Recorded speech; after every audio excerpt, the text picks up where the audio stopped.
folks, Katrin here with Maplewood Dog.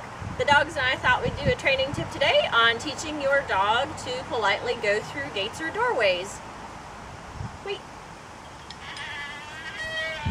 Okay, good dogs. Teaching a dog this behavior is, in my mind, a basic safety behavior. It has nothing to do, with the idea of dominance or alphaness or any nonsense like that.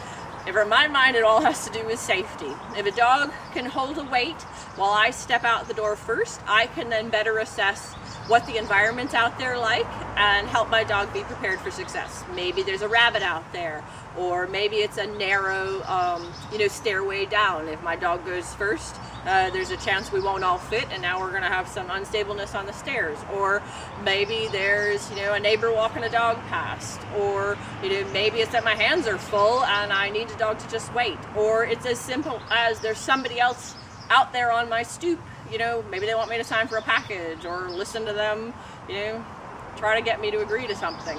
And I need my dog to not rush out the door. This can be used going in and out of gates, in and out of doorways, the outside, in the house, in and out of the car. Super useful behavior. All right, so when we look at this behavior, let's break down the pieces of it. First piece is we want a dog to be able to hold their body in position, i.e. do a wait or a stay, whether it's a sit, a down, or a stand, until released. 2, we want them to be able to hold that position while something else happens, whether it's a door opens or a gate opens. We also want them to be able to hold that position or stay while we then move. And we also want them to be able to then come to us or focus back on us once we've released them through an opening, okay, which is a transition period, okay? So those 4 pieces all have to happen in order for a successful controlled movement through a doorway or a gate to occur. Before we teach this behavior, we also want to have picked out which cues we're going to condition. Which body language cues. So for me, a wait motion is a palm flat out in the stop position. I use the verbal wait. And then I also want to have some type of word or phrase that I'm going to condition my dog to say that now the wait is over and they can then come forward. So for me, my release cue is the word okay. And then for coming through a doorway, I'm also going to want the dog to do an okay and then refocus on me as opposed to just rush through the door out into the great unknown. One is we need to teach our dog the concept of holding their position in a static, and stay. So we like to break these behaviors down and teach them away from the end place that we're going to do this behavior. So you can teach your dog to hold a specific position, a sit wait or a down wait or a stand wait, or you can teach a generic. The verbal wait simply means stop your body in motion and stay there. In this, I also have a couple little cookies that I know she likes, and I'm going to time my positioning of the cookie when she freezes her body. All right, so Zosie, here, honey. Here, baby. Good girl. Wait. She froze. I'm going to feed her, kind of rocking her back slightly so she's not pushing into the cookie. Oh, good boy, Tommy. Good dog. Yay. Good, and then I'm going to add my release cue. Okay.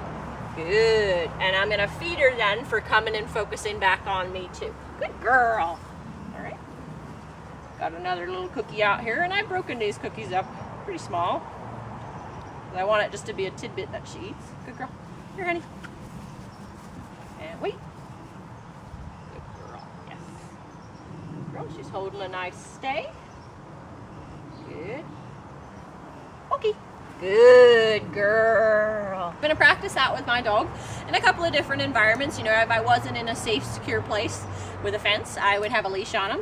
Oops. And then I'm going to practice that until, when I say wait, my dog settles into a position. Zora's chosen sit right now. Sometimes if I say wait, she'll do a down. Sometimes she'll actually stand. That's her choice. That's just the way I've trained wait.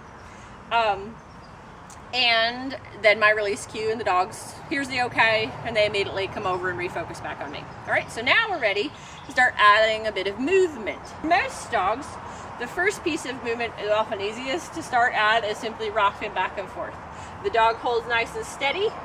I always want to reinforce in that center. Good dog. And then again, okay. Good dog. Next piece I'm going to start to train is my ability to start to turn my back a little bit on my dog and being able to look away. And I would probably train those pieces separately. Come here, honey. Good girl. Wait. First thing is I'm going to start looking away, get my whole dog hold position, because I want to have the freedom to investigate the environment around us. Yes, good dog. Okay. Good dog. Good. And then the last piece I want to make sure I practice is doing some form of a transition. So, you know, some type of the equivalent of opening the gate. So a first one that I find is a really good one to train for most dogs is simply you being able to reach towards the ground. All right, so I'm gonna get my little weight. Can I reach to the ground? She stays in position. Yes, good girl. After you've trained those little pieces of behavior, then you start putting them in your gate or doorway situation until you've got to the point where your simple wait, you can open that gate, take a step through it, release your dog, and they come back and refocus right on you. Pretty wait.